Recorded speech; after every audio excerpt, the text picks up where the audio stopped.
Great. Okay, it's a 1 minute past 8 a.m. on Friday, November the 10th, 2023 in Japan Standard Time. Welcome to another edition of the World Bank Tokyo Online Morning Seminar program. My name is Koichi Mori. I am Senior External Affairs Officer of the World Bank based in Tokyo. We organize these online morning seminars to introduce the latest World Bank report presented by the authors of those report virtually. Every spring and the fall, each of the regional chief economists offices issue the regional economic update. And in our program, we try to capture and to introduce each one of them. For the fall of the 2023 season, I think it's today is the last of the series as we are featuring Europe and Central Asia region today. We have already featured all other five regions. So the Europe Central Asia Economic Update was released on the October 5th, then titled Slugging Growth and Rising Risks. Slugging Growth, Rising Risks. And then this morning we are going to have Sergei Kasyanenko, who is the economist in the office of the Europe and Central Asia region of the World Bank. And then Sergei is going to share with us the main point of the report for the next 40 minutes or so. Then after his presentation, as usual, I'll read the question that we received in advance, and also we welcome your question during the presentation to be sent to us. Please use the online form posted on the announcement page of this seminar, or you can simply post your question on the YouTube chat section so that I will read your question on your behalf, asking Sergei to respond. With that, I would like to formally invite Sergei to come in and start the presentation. Sergei, over to you, and thank you very much. Thank you very much, Koichi, and thank you for this opportunity to present the most recent economic update on Europe and Central Asia. And it's my pleasure and my privilege to give this seminar to you this morning. And it's a very interesting time for the region because, if you remember, there are numerous overlapping shocks that hit the region recently in last several years, including COVID, cost of living crisis, and of course, one of the largest military conflicts since the Second World War that's still affecting the region. And it would be, I think, for your audience and for you to see how region is coping with all this multitude of shocks. And the message of the report is that the region remains resilient to a certain extent, that those shocks, they did slow the growth of the region and also affected the speed of the recovery from the COVID pandemic. But there is some resiliency that we observe in the region. And that's what I'm going to talk about today. And what are the drivers of this certain resilience within the region. So I'm trying to... the main key messages of the report is that we are revising our forecast for this year by 1 percentage point to 2.4% compared to what was expected when the Global Economic Prospects report was released in June. And this upgrade primarily reflects the better than expected performance of the two largest economies, Russia and Turkey. But despite this resilience, overall, the growth remains rather slow in the region, much slower compared to the pre-pandemic average trend. So, and this is the concern because for many countries in the region, it implies that the convergence with the European Union in terms of their per capita income is going to slow, or we will see much slow recovery to the pre-pandemic trend growth in real incomes. Another notable development in the region is that following a sharp increase in prices, which obviously affected living standards across the region, we see substantial deceleration in inflation. And of course, this is driven by the developments in the global food and energy prices, but also this reflects the slowing economies in the region because demand cools, and this leads to slower growth of prices. I will elaborate more on this as we go forward. In terms of policies, we see that monetary policy became much more restrictive as central banks raised their rates, but we also observed that this tightening cycles appears to be ending across the region. However, because inflation remains relatively sticky, especially inflation of the core prices and services prices, we expect that policy rates may stay higher for longer in the region, which will affect activity and obviously access to credit and financing conditions within the region. In terms of fiscal policies, we expected back in June and also in our April update that countries will be more active in terms of consolidation policies in light of the substantial increase in the government debt following the COVID pandemic. However, the cost of living crisis and the energy shocks, they led to certain delay in those consolidation efforts because many governments introduced different mitigating measures in order to shield consumers and households from rising costs of living. And this obviously affected the fiscal positions within the region. And we'll talk slightly more about this. And finally, what's one of the warning messages from this report is that the growth prospects, medium-term growth prospects for the next 2 years are going to be weak in the region, substantially weaker than before the pre-pandemic trend. And this is the consequence of the legacy of these shocks that affected the region over the past couple of years.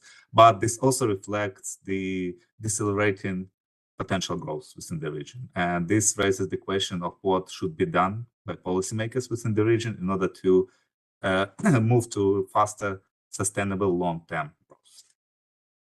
So if you look at our projections as of October when the report was released, we expect that the region will grow a bit faster this year in 2023, at 2.4% compared to substantial deceleration from post-pandemic recovery in 2022 as a result of Russia's invasion of Ukraine. And if you look at the largest economies, such as Russia and Turkey, which are two largest economies in the region, this upgrades the growth about 1% this year, reflects substantial better performance or better than expected performance of these two economies, Russia and Turkey. And if you visualize, this upgrade, about 70% of the regional upgrade for this year comes from the better than expected forecast for Russia Federation. And another 25% comes from Turkey. And this is their largest economies, they have the largest impact on the aggregate output for the region. For the Russian Federation, this upgrade reflects substantial increase in military spending as a result of the invasion of Ukraine. For Turkey, there is multiple factors, mostly reflecting, again, increase in government spending prior to the election, as well as reconstruction efforts following the February's earthquakes, but also very resilient consumer demand and consumer spending that contributed to the growth of the economy.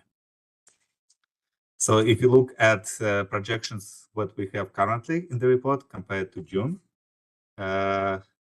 substantial improvement for Russia and Ukraine, but also if you look at other regions, we have much stronger expected growth for this year for Eastern Europe compared to what we expected just a couple of months ago. A bit stronger growth in South Caucasus, which was already relatively high. And in Central Europe, that's the only exception to this. We have a slight downgrade. And the reason why we expect stronger growth in Eastern Europe is because those economies suffered the largest impact, and those are Moldova, Belarus, and Ukraine. They suffered the largest impact of the Russia's invasion of Ukraine. So all economies experienced substantial contraction in output in 2022, and this reflects the recovery of those economies and also better than expected resiliency to that shock. In Central Europe, however, the impact of high inflation, of decades high inflation on consumer demand was substantial, which led to substantial deceleration in consumption and affected the growth trend of those economies. And because of this, we slightly revised this forecast for Central Europe slightly down because of this impact of higher cost of living on consumption, as well as much stronger tightening of the monetary policy in order to fight inflation. What is the global outlook for the region, and why we are looking at the global trends that are relevant for the region? First of all, and perhaps you're already familiar with this from the previous updates, is that we see substantial deceleration in global activity, which is driven by slowing trade and industrial production, especially for goods, as we have this rotation from the post-COVID rotation from demand from goods to services. But what's relevant even more for the region is that this deceleration affects goods-intensive economies of the European Union, specifically Germany. Germany is one of the largest trading partners of ECA, especially for countries in Central Europe and Western Balkans, which participate substantially in the European Union supply chains, euro area supply chains, for example, in production of cars. So this slowdown in the European Union obviously affects the strength of the external demand for those countries and leads to the slower growth and slower outlook, big outlook for the growth for Central Europe and Western Balkans.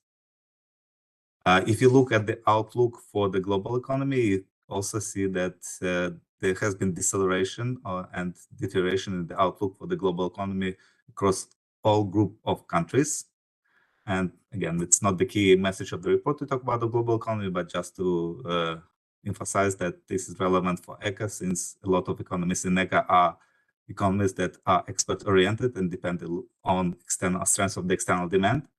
And if you look at the world economy, advanced economies, and NBEs, and this includes China, that we see substantial deceleration in growth both for this year and as well as for the next year. And again, this is going to create headwinds for the region in terms of the strength of the external demand. More recent developments, if you look at the regional developments, there is certain deviations within the region, because as we say that the region, the economic growth in the region was surprisingly resilient, but this is driven primarily by two largest economies, Russia and Turkey. If you look at the most recent GDP numbers, most of the growth, of the uptick in the growth, we have been recently driven by Russia and Turkey, as well as continued resilience in Central Asia and South Caucasus, and I'll talk why in a second about this, and some mild rebound in Eastern Europe, driven by stronger growth in Belarus and Ukraine. But if you look at Central Europe, growth continued to decelerate there substantially. And if you look at the purchasing management indexes for Poland, for example, after a strong rebound, post-COVID rebound, growth decelerated sharply. Turkey also recently, there has been some negative developments linked to, in terms of the strength of growth, linked to the shift towards more conservative and tighter policies. A second more about this. But when we talk about the impact of the war on within the region flow of trade and remittances, as well as people and business activity, we still observe this diversion of trade and remittances flows triggered by the war in Ukraine. And more specifically is that a lot of people who immigrated from Russia to Central Asia and South Caucasus, to countries like Kazakhstan, Georgia, Armenia, they also brought with them business, money, and remittances. And this supported substantial, strong growth in those regions of ECA. At the same time, we observed that the happening redirection of trade flows within the region triggered by the conflict, by the Russia's invasion of Ukraine and sanctions that were imposed on Russia. So if you look at the left panel, which shows the imports from Germany to the region, we see that the decline of imports to Russia mimics, mirrors the increase in imports to South Caucasus, Central Asia, and Eastern Europe, to less extent to Eastern Europe.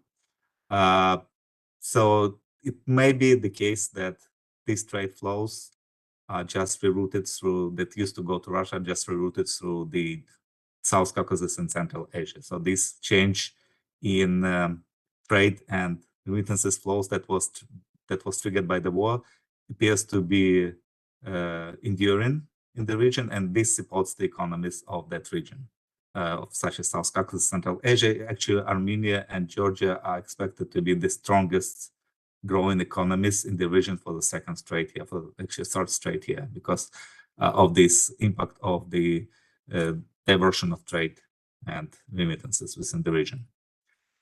One of the key concerns within the region was the sharp increase in cost of living, triggered by the obviously post-pandemic increase in supply constraints, but also more recently by the energy and food price shocks caused by the Russia's invasion of Ukraine.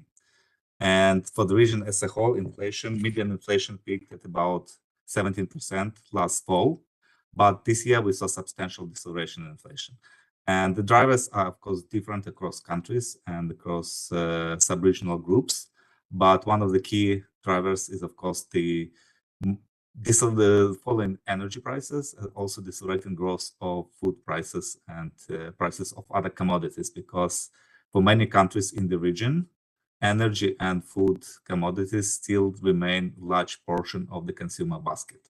However, if you look at the right panel, and if you see how much inflation fell from its peak last year across different regions, you see that the substantial deceleration was in South Caucasus, Western Balkans, Central, to less extent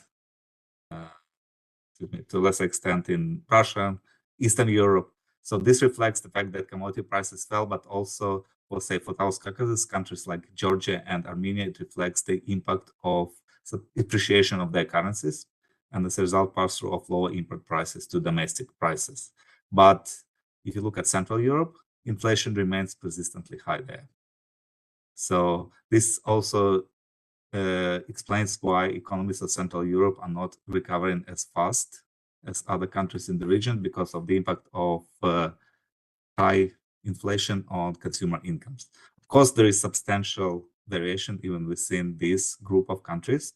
For example, if you look at Poland, private consumption continues to decline there, but other countries like Bulgaria, Croatia, they experienced a boost to their activity thanks to strong rebound in tourism, post-COVID rebound in tourism. So that was, I think it was remittances, post-COVID rebound tourism that supported demand and activity in those countries. In terms of monetary policy, we saw that policy tightening cycle appears to be ending across the region. However, there are, again, substantial, we cannot just say that on average region appears to be slow in policy tightening, because for the two largest economies like Russia and Turkey, and the blue line on the left side panel shows Turkey, there was a shift in policy triggered by the substantial increase in inflation in Turkey and also pressures on currency in Russia Federation. So starting from, I think in August, interest rates increased both in Russia and Turkey, and in Turkey interest rates are close to 35% policy rates, which reflects a shift of the monetary policy towards more conventional footing. Just recently, the Central Bank of Turkey released its new forecast for inflation, and this forecast assumes that inflation is still going to remain elevated this year, but it's going to fall next year and will be into low double digits in 2025. But what's positive development, and that says a lot about the willingness of the Central Bank of Turkey to restore its credibility, that now Central Bank of Turkey also published more realistic projections for the output and growth. So now it expects that deceleration of inflation will also be accompanied by the increase in the output gap, which means the economy is going to slow. So at least this means that the policy stance is going to become more credible in Turkey and to help to normalize and to some extent mitigate those imbalances that were triggered by the previous looser policy stances. But if you look at inflation expectations for the region, they still remain substantially above the pre-pandemic averages. What this implies? This implies that most likely monetary policy authorities, central banks in the region will have to keep interest rates elevated in order to keep inflation, in order to keep fighting inflation. Because for most countries in the region, other than South Caucasus, inflation is still expected to exceed its long-term average, and will only start to move back to the average inflation rates maybe up in the medium term. One of the impacts of this policy deceleration is that financing conditions became much tighter in the region, especially in Central Europe. For example, if you look at Central Europe, countries like Poland, Hungary, Romania, Croatia, interest rates paid by consumers on loans and businesses on loans, they're at their highest level since the global financial crisis. And this obviously leads to the substantial deceleration of credit growth and the availability of credit to consumers and businesses.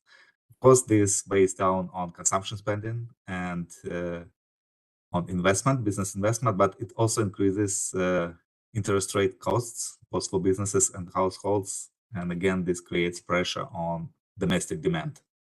So obviously, it means that tighter policies are working. They are cooling demand in Central Europe, and eventually they should help bring inflation back to the long-term average and to the inflation target.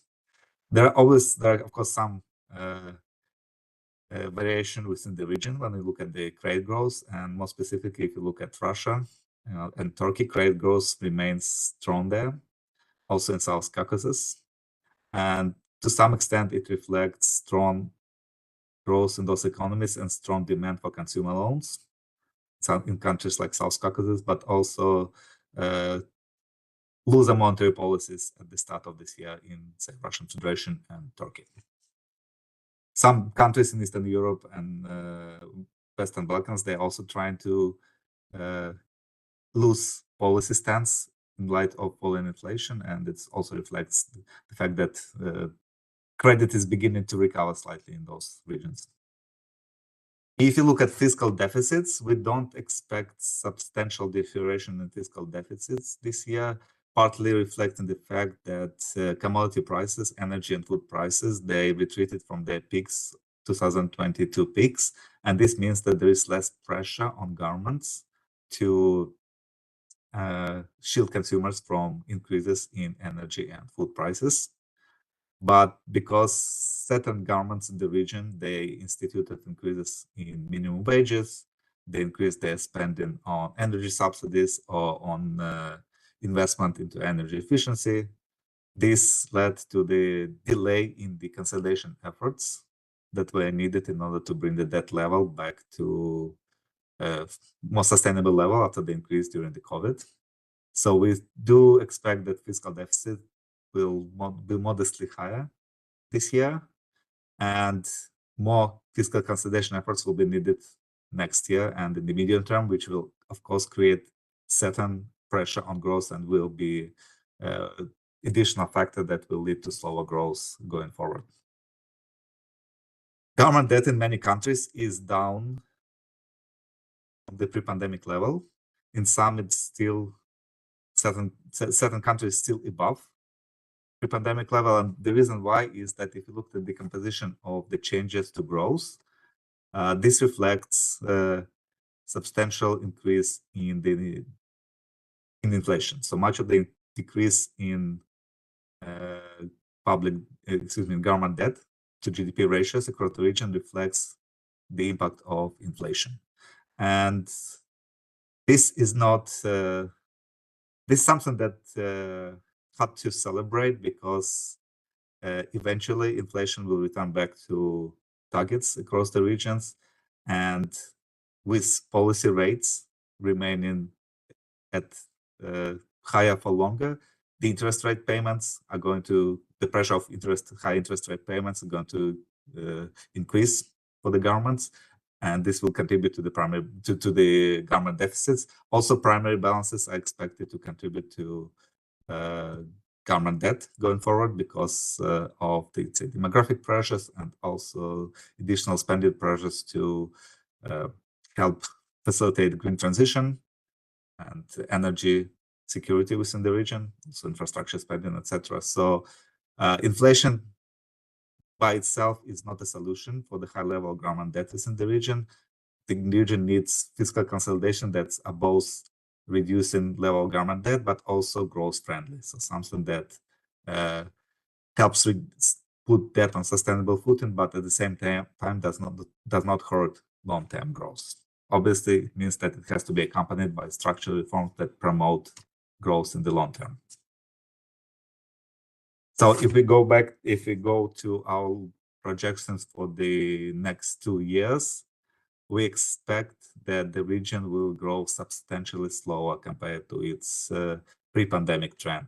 And one reason for this is that there will be substantial expected deceleration of growth in Russia, as well as Turkey. Those are two largest economies. They will exert pressure on growth. Also, we expect that the impact of these changes in trade and remittances flows within the region will fade, which will affect the growth rates in South Caucasus. Central Europe and Western Balkans, they're expected to remain close to their long-term average growth rates. In Eastern Europe, again, projections are quite tricky to make because of a lot of uncertainty regarding the impact of Russia's invasion of Ukraine. But in the long term, the growth is likely to be, for the forecast horizon, the growth is likely to be lower than long-term average because of the impact of these shocks that are going to linger and the impact of the shocks on investment, on the ability to acquire new technologies, again, which will be substantially constrained by sanctions and by the inability to purchase equipment and machinery from European Union, but also by the lack of foreign investments in Eastern Europe, which will be deterred by political uncertainty related to the Russia's invasion in Ukraine.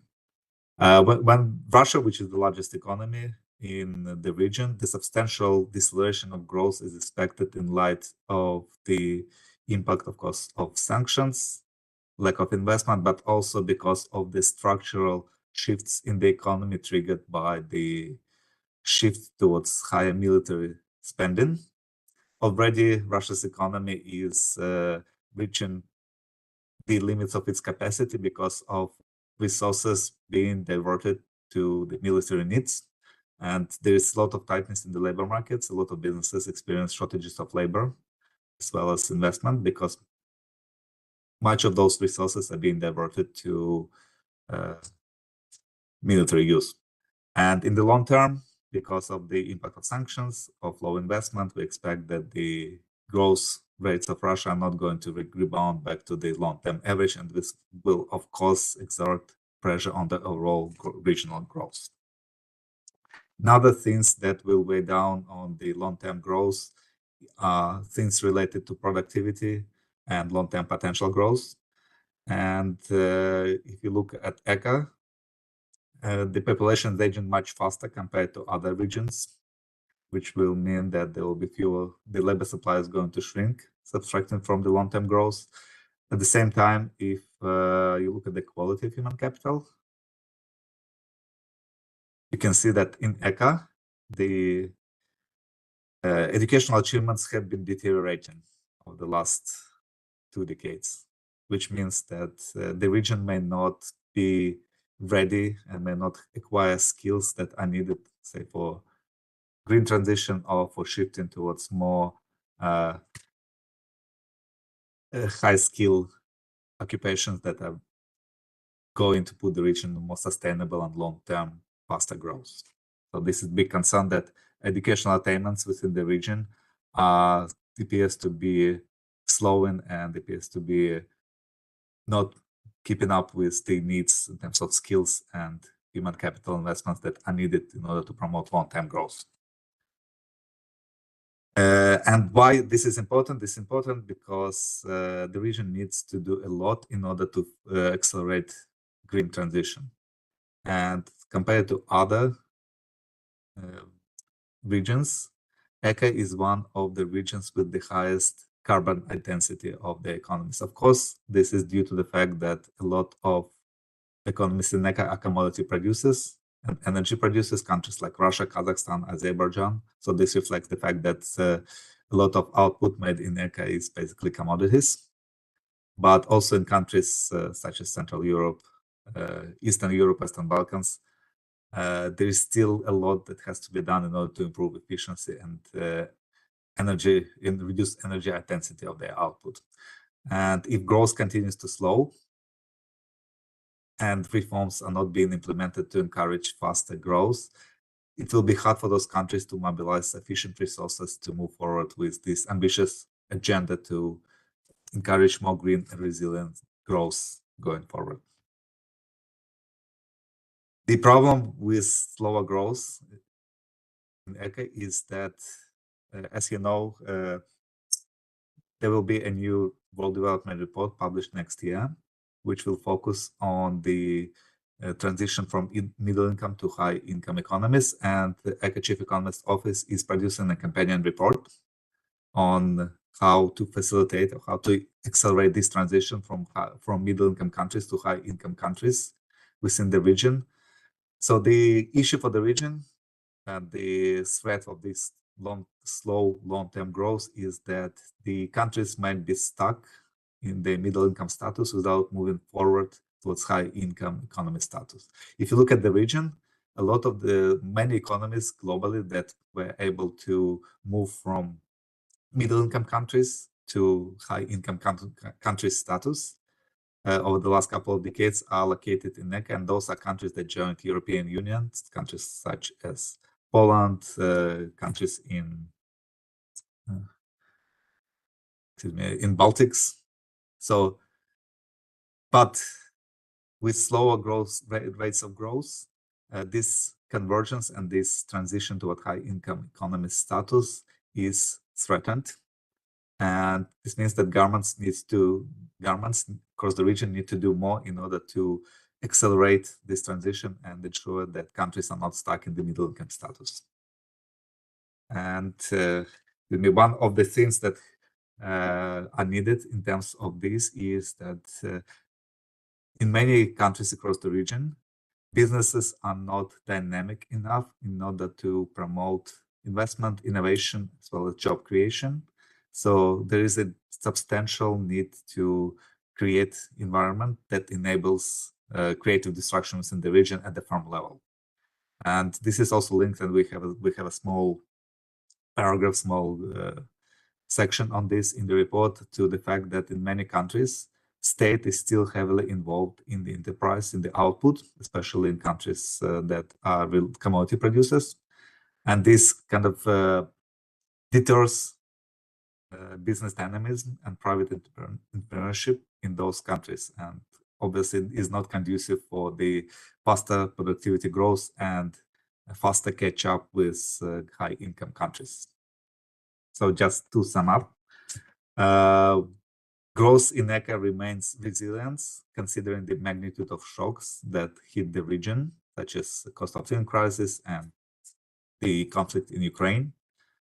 However, the headwinds to growth going forward are increasing, and those headwinds are, of course, substantial deceleration of growth in the euro area, which is the largest trading partner within the region, and slowing growth in other large regional economies such as Russia and Turkey. And this also has potential negative spillovers for other countries other than Central Europe, such as Central Caucasus and South Caucasus and Central Asia, because of the links such as remittances and trade between Russia and those regions. Inflation remains elevated within the region despite substantial tightening of the monetary policy. So also we see that there was substantial decline in inflation rates. It kind of slowed a bit during this summer because of the increase in energy shocks, energy prices.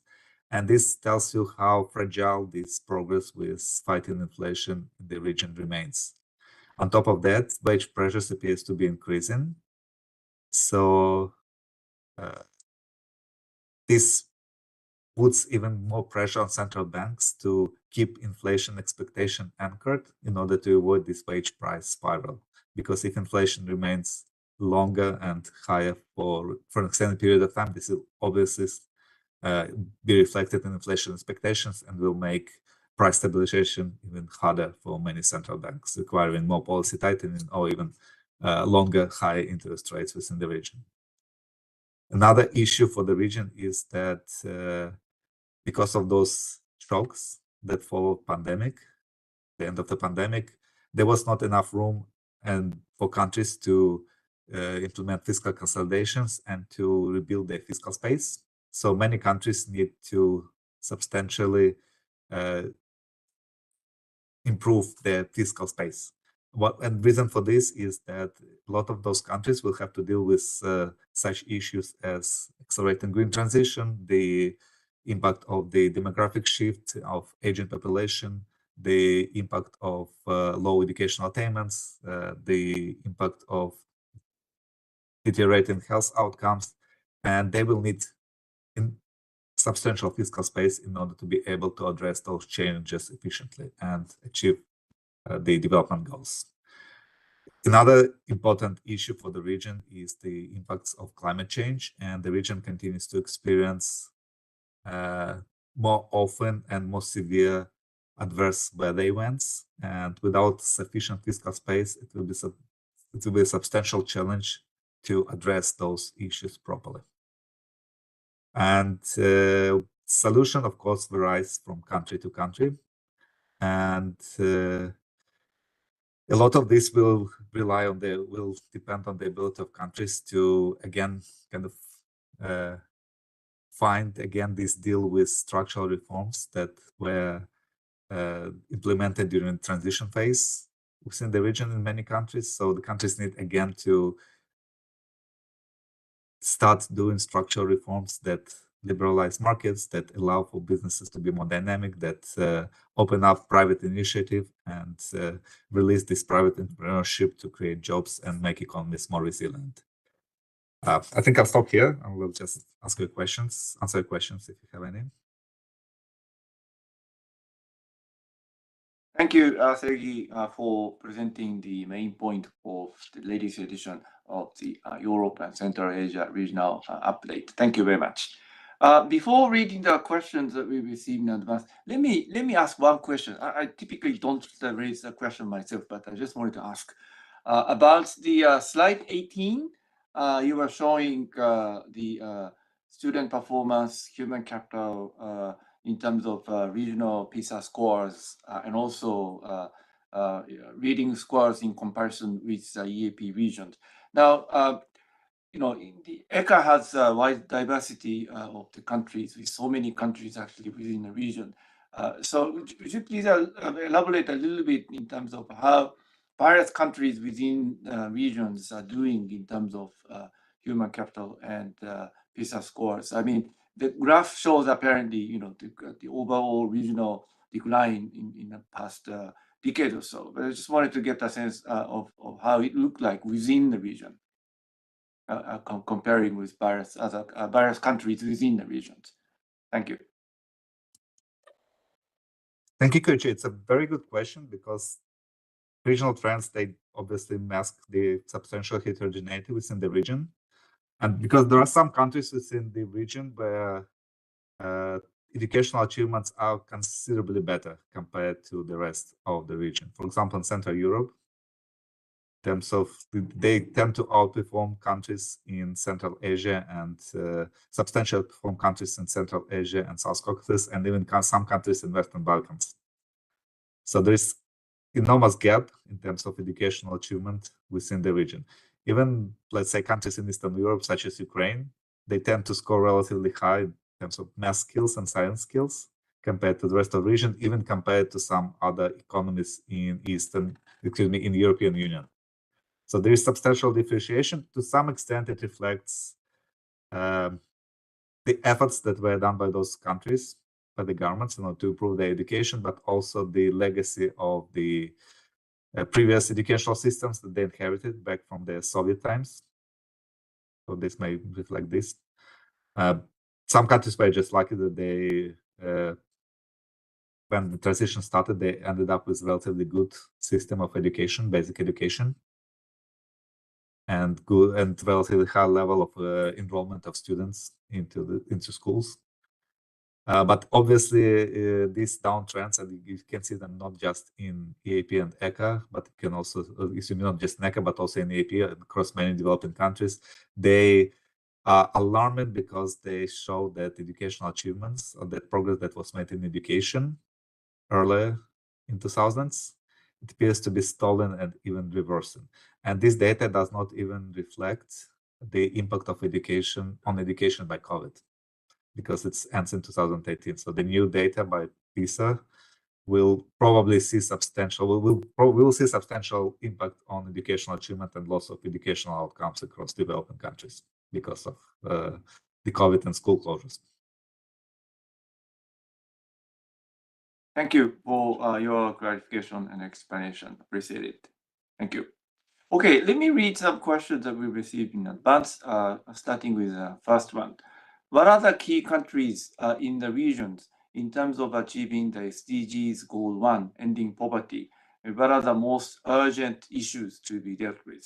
So poverty question. Thank you. Thank you. It's a really good question.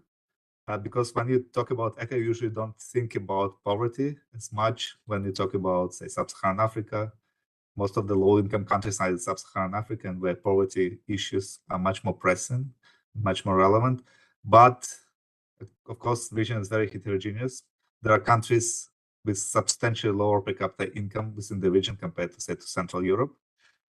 And those countries are in Central Asia, such as Kyrgyz Republic. Also, countries in Eastern Europe, they tend to lag the rest of the region in terms of their per capita income. The poverty question, of course, relates to the economic structure of those countries. A lot of countries with lower per capita income, they depend much more on agriculture, such as the economies are less diversified. The economies rely more on commodity exports and obviously not on manufactured exports. In those countries, you don't have sufficient fiscal space or policies that support macroeconomic stability and shield those countries from different shocks that affect consumer incomes.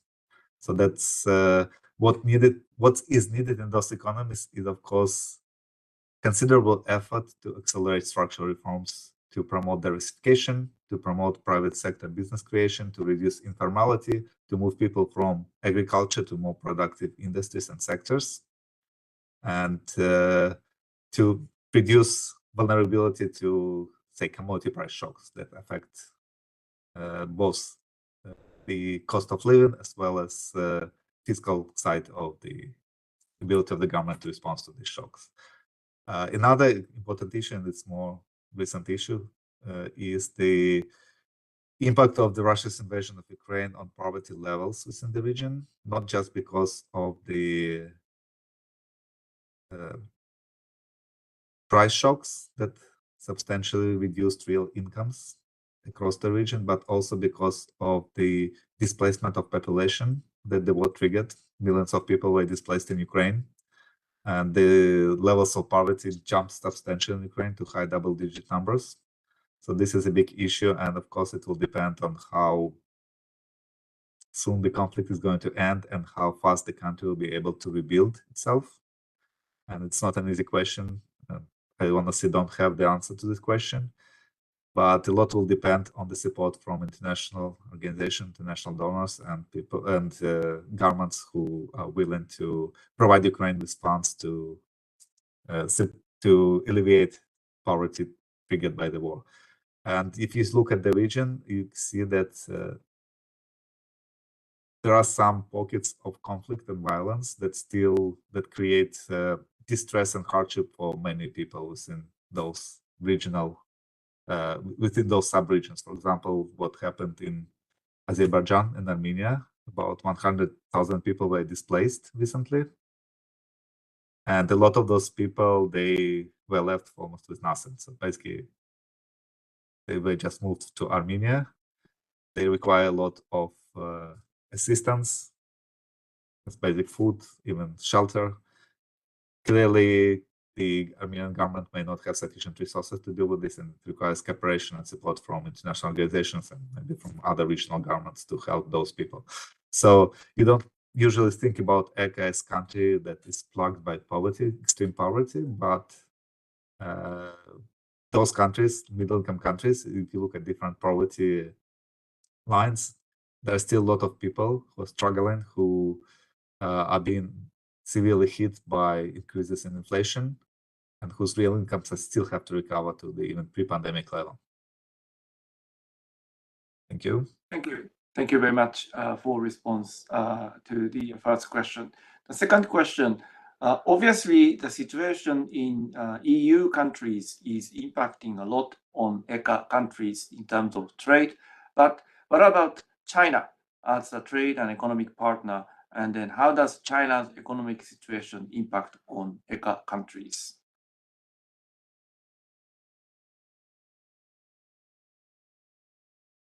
Thank you.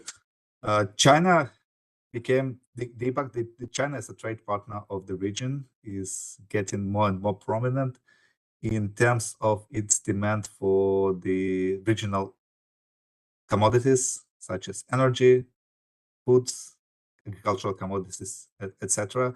But China also plays important role in terms of its impact on investments in some parts of the region, because some countries in the region are part of the China Road Trade and Road Initiative, Belt and Road Initiative. So some countries, especially in Central Asia, they receive investment from China to build infrastructure, to achieve certain development outcomes with the loans from China. If you look at other countries, say countries that are more closer linked to European Union, such as Central Europe, Western Balkans, they are less dependent on China in terms of their trading partner. Before the war, China was one of the largest trading partners of Ukraine, mostly buying commodities, agricultural commodities from Ukraine, but also, surprisingly, weapons. But of course, now it's not the case because of this trade channel was shut down by the Russia's invasion of Ukraine. However, China emerged as one of the major buyers of energy from Russia, of oil, together with India, to less extent with Turkey. So China, I think, to some extent, it can play big role in ending this conflict. That's because of its impact, because of its influence over Russia. If it's willing to, I don't know, not exercise, but it may, at least to some extent, deter Russia from even stronger actions in Ukraine in order to preserve some semblance of stability or peace in the region. Another important link within the region, between China and the regional economies, is Turkey. China is one of the largest partners of Turkey, but again, it's also driven by commodity demand mostly for agricultural commodities. So this tells you that this dependence on Chinese demand for commodities makes region vulnerable to growth shocks in China, and to develop to the degree to which these growth shocks from China affect volatility of commodity prices. This will obviously impact commodity producers within the region. But the rest of the region is relatively more insulated from Chinese demand.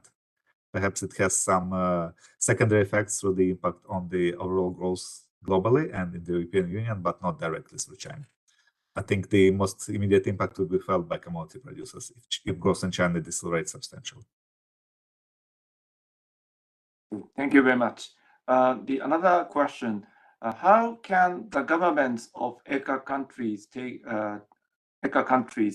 take advantage of climate change as an opportunity to shift the energy composition and technologies to greener ones for a long-term growth? So, any comment on this? You talked about this actually slightly towards the end of your presentation, but I think if you can also touch upon the policy options that the government should also employ to promote this further. Thank you. Thank you. It's a very interesting question, and usually, if you know that, usually our reports come in two pieces. First part is macro review, second part is some topical issues. So this time topical issue was supposed to be exactly on this point, but we decided that because it's so important, we want to issue it as a separate report, so that not to divert focus. But The question is interesting in the sense that it's not the extent to which the government can influence the more accelerated adoption of green technologies, but to the extent to which the private sector can be made more flexible to adopt those technologies. So that whether it's profitable or not for private sector to become greener. And if you look at the impact of the energy shock on Europe, and especially Central Europe, one of the not surprising, but one of the things that why we did not downgrade, or when we believe the economies were resilient, is that because the impact of the shocks were not as large as we expected. Countries or businesses were able to adjust to improve energy efficiency, to reduce their dependence on energy from Russia, to diversify energy supply. And to a large extent, this can be linked to the policies by the European Union that promoted energy efficiency, that supported governments to incentivize businesses to install better, greener technologies, to promote energy independence, invest in energy infrastructure, improve, say, energy efficiency of residential buildings, all those small things. So it's hard to tell what specific policy is needed in order to encourage greener economy, because economies are not the same within the region. They differ a lot. Say countries that are inherited a lot of housing and capital stock from the Soviet Union, they need to invest a lot in order to retrofit those buildings to make them more energy efficient. And those small things can improve a lot, can add a lot in terms of the improvement in the energy efficiency of the economy. So simple steps can be done, just for example, to change windows in a building can save a lot of money. In many of those countries, it's not that they don't have willingness of policies, or say the willingness of policymakers to implement those policies. Markets may not be available in order to support implementation of green technologies. So markets may be still too small in order to make those technologies profitable. Let's say if for example, if you want to introduce more broader adoption of heat pumps within the region, obviously we need to have production capacities, we need to make those things in scale, but it may not be still feasible for certain countries because those markets are not developed and it just takes time. And I think, again, as I mentioned before I started this, is that region has to do a lot in terms of improving energy efficiency, especially in countries that are commodity exporters, because those are usually quite dirty technologies that require a lot of energy. But if governments make business environments more friendly, if governments stop, say, subsidizing energy cost of polluting industries and encourage firms to be profitable and pay the actual price of energy, this can help a lot in terms of incentivizing private sector to adopt green technologies. Thank you very much. You responded to all the questions that we have, including my own question. So before wrapping up, any final messages from you to the viewers, and we wrap up the seminar. Thank you, Koichi. I greatly appreciate this opportunity to talk about the ECA update. And as I mentioned before, there will be a new World Development Report issued by the World Bank. I think it's supposed to be issued for the fall meetings in October 2024, if I'm correct. And it will also be accompanied by the companion report, which will focus specifically on ECA and on how to encourage or accelerate the transition of middle-income countries to high-income countries based on experience that we already observed in ECA, but also on current constraints to this convergence to high-income status. And a lot of issues that I talked about today briefly will be covered in that report, related to how to encourage firms to be more dynamic, how to encourage private sector to create better jobs, more high-skilled jobs, how to encourage innovation and green transition. So all these issues will be covered in much more detail in that report. And if you're interested, you can just wait and see that report. So, and yeah, that would be it. But in general, just to repeat, as I still have a couple of minutes, the overall message of this ECA update is that we still see that the region is growing. The region is adapting to this new environment of higher volatility, more uncertainty, more geopolitical uncertainty, both in the region and globally, to the changing patterns of trade, migration, and investments within the region. And the region is growing. So we still see some resilience within the region. It's not just doom and gloom. But unfortunately, the long-term prospects in terms of growth rates are very weak. And this is not bodes well for the achievements of the development goals within the region, because those developmental challenges that region is facing right now, such as aging population, slowing productivity growth, they're going to get worse. They're going to require more attention and more resources from the government, but they will also be coming together with the intensifying impact of climate change. So there is an urgent need to accelerate structural reforms and to promote faster growth in order to be able to deal with those challenges once they arrive. And it's something I think that many regions, developing regions, face across the world, but in ECA specifically, it's especially relevant because those pressures, demographic pressures from lower productivity growth, I think, in my opinion, they're particularly strong in the region. Great, thank you very much. Super. We had the pleasure of having Sergei Kashanenko, who is the economist in the office of the regional economist for the Europe and Central Asia, presenting the main point of the latest edition of the Regional Economic Update, Slugging Growth, Rising Risks. We'll definitely get back to you, Sergei, for another round of the presentation in 6 months' time when the next issue comes out. But also, certainly we'd like to feature a green technologies report if it comes out separately, and also the WDR 2024 companion report, which seems apparently very much interesting, particularly focusing on ECA regions. So once again, thank you very much.